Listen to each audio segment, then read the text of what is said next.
It's been 12 years since Rio vanished without a trace, but tonight, someone knocks on his mother's door, and he looks exactly the same, not a day older.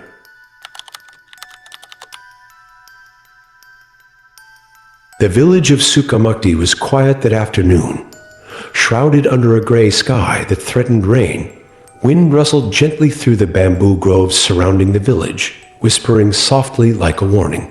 Children had just been let out from school, their laughter echoing down the dusty roads as they rushed home. Among them was Rio Pratama, a 10-year-old boy with a backpack too big for his small frame and a smile that could melt even the sternest villager's heart. He was known for walking home alone. His route passed through a narrow path behind the school, cutting through a patch of bamboo forest. He liked that path. It was peaceful and faster. But that day, Rio never made it home. His mother, Busanti, stood on their small wooden porch, glancing down the road like she always did at 4:30 in the afternoon. Usually, she would hear his soft singing or the scrape of his shoes as he dragged his feet across the stones. But today, all she heard was the wind. By 5 o'clock, worry crept into her chest. By 6 o'clock, the sun dipped behind the hills, and the worry became dread. She called neighbors. She went to the school, but no one had seen Rio since the bell rang. Panic spread quickly. By nightfall, the entire village was searching.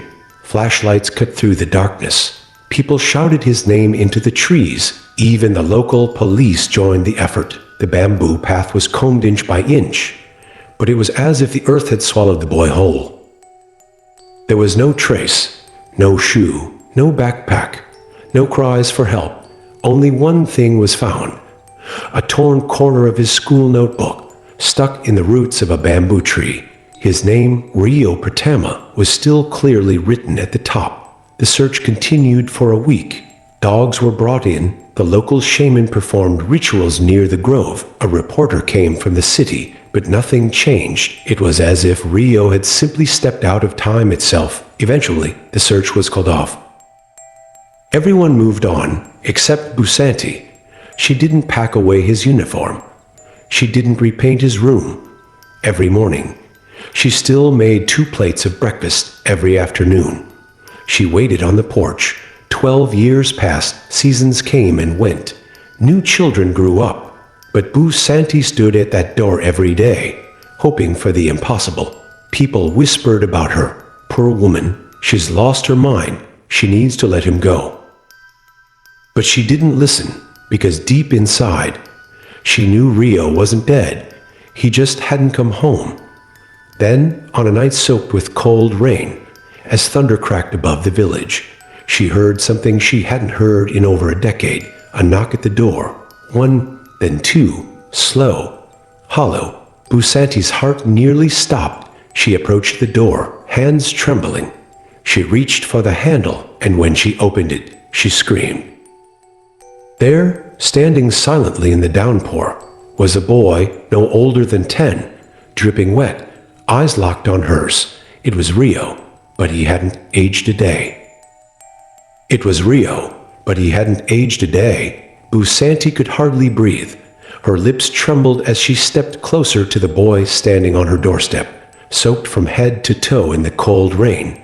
His school uniform was just as she remembered, blue and white with the name tag still stitched on the pocket. The name read, Rio Pratama, grade 4. Her voice cracked. Rio, is that really you? The boy didn't answer. He simply stared at her, his eyes wide and hollow, as if he wasn't truly seeing her. Rainwater dripped from his chin. He looked more like a shadow of someone she used to know, but he was real. His hand was ice cold when she reached out and touched it. Without another word, she pulled him into the house and shut the door behind them. Inside, the air was warm, but Rio's presence made the room feel colder. He didn't speak. He didn't smile. He just stood near the door, water pooling at his feet, holding tightly onto something in his left hand.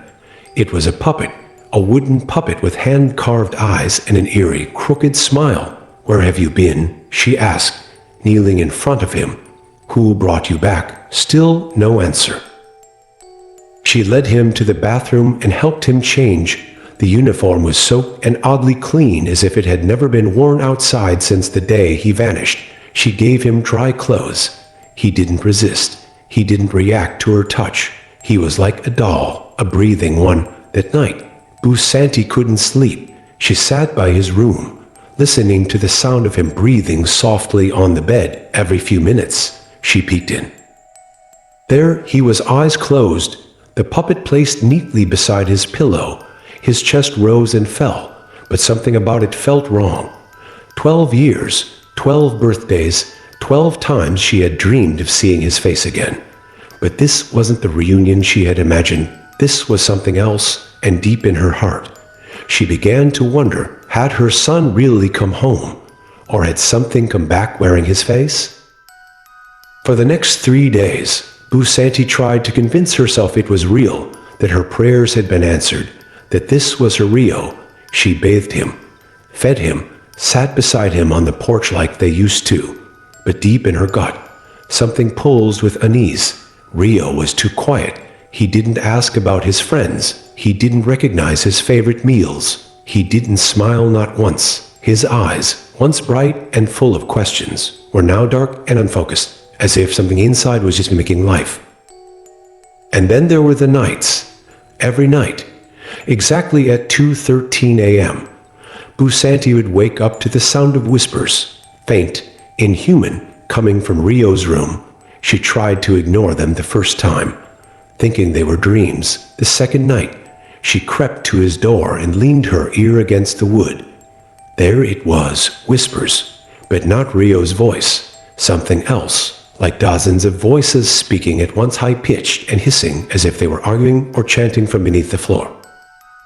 When she opened the door, silence. Rio was lying in bed, eyes closed, the wooden puppet in his arms. Its painted smile almost looked wider now. On the third night, she stayed up with a knife hidden under her blanket.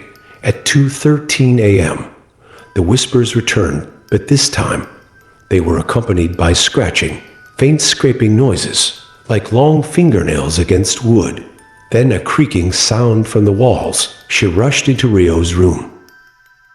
He was standing by the window, facing away, still holding the puppet.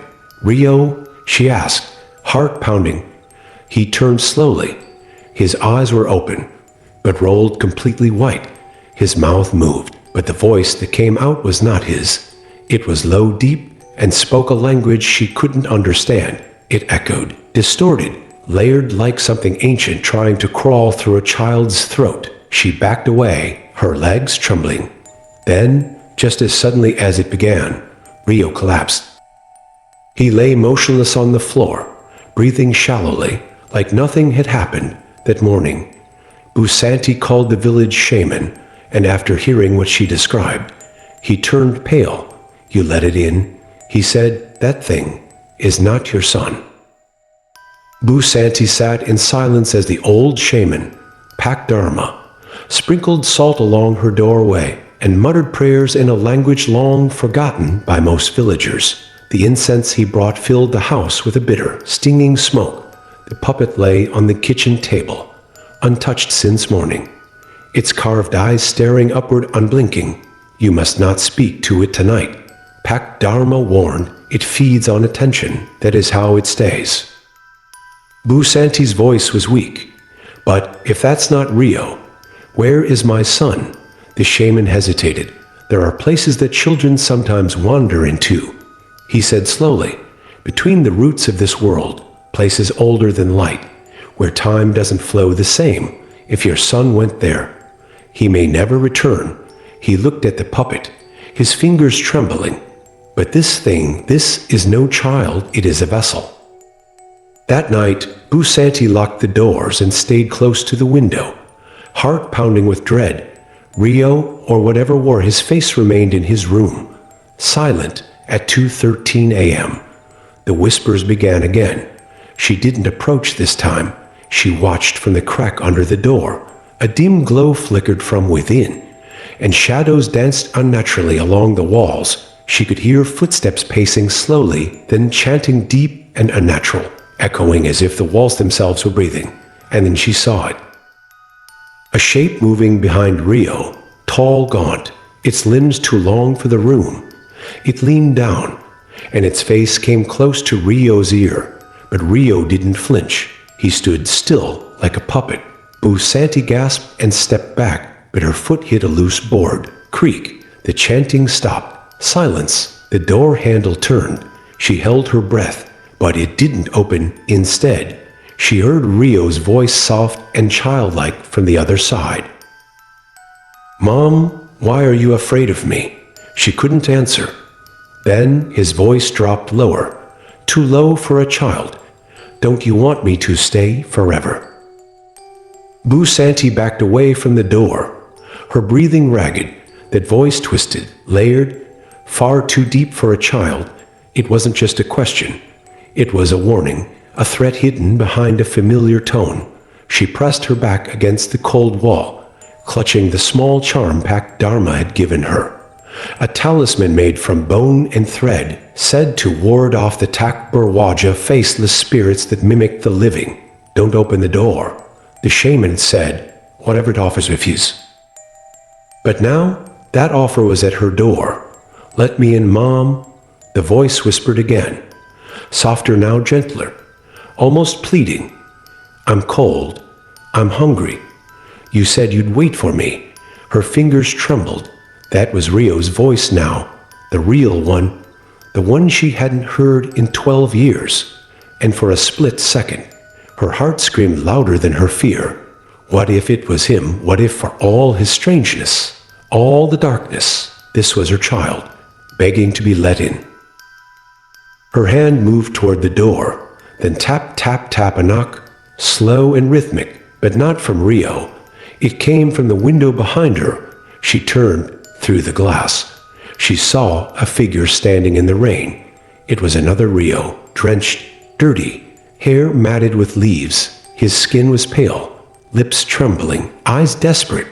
"Mom," he mouthed, "don't let it stay." Busanti's world shattered in that instant. Two Rios, one inside, one outside, one silent, one begging. Which one was her son? Behind her, the door creaked again. The voice inside changed, its tone cracked like splintering wood.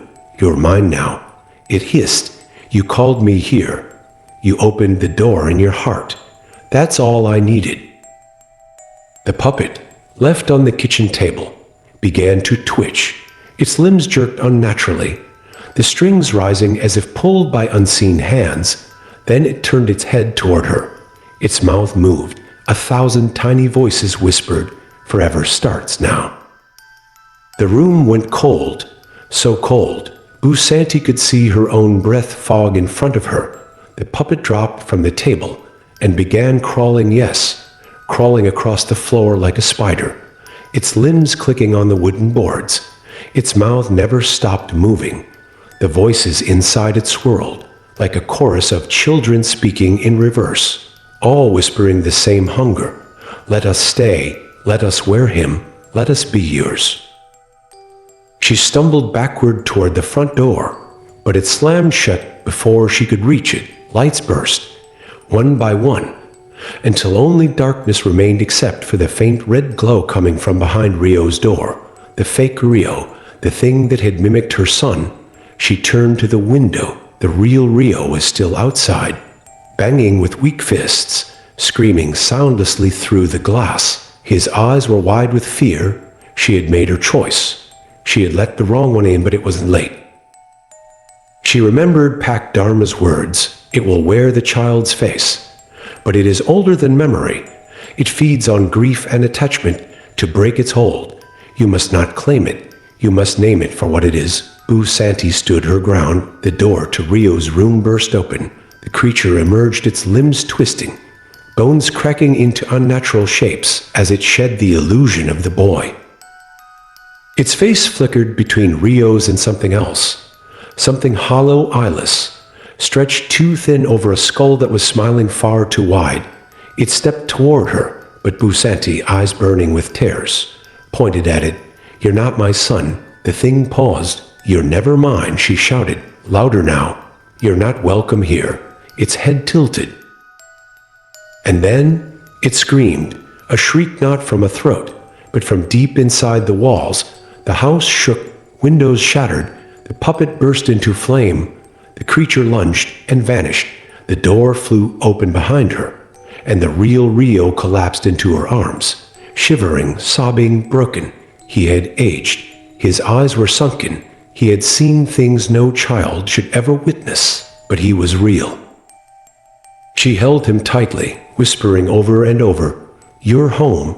You're home. You're finally home." Outside, the rain had stopped. The wind no longer howled, but somewhere beneath the house, beneath the floorboards, a single sound remained, the slow, quiet whisper of wood being carved, and a faint voice, echoing in the dark, "Another mother will open the door."